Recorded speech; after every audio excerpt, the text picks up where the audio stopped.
की भारताचे शास्त्रज्ञ लिहा, मी म्हटलो तुम्हाला 5 शास्त्रज्ञ लिहा, तर तुम्ही पण स्वतः एखाद्या वेळेस चांगली भाजी बनवली, आईला मदत केली असेल तर वेगळी टेस्ट बनवली, बरोबर की नाही? मग आपण स्वतःलाच लिही. आता तू 5वं नाव तुझं लिही, स्वतःच लिही त्याच्यावर आणि घरी दाखव.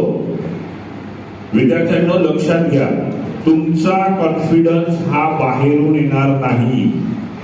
मी जे कार्यशाळा घेतो, 2-2, 3-3 दिवसाचे वर्कशॉप घेतो, त्याच्यात मी जीव तोडून एवढंच सांगतो, तुम्ही स्वतः उलट अभ्यासाच्या पेक्षा पण खूप चांगल्या पद्धतीने विचार करू शकता.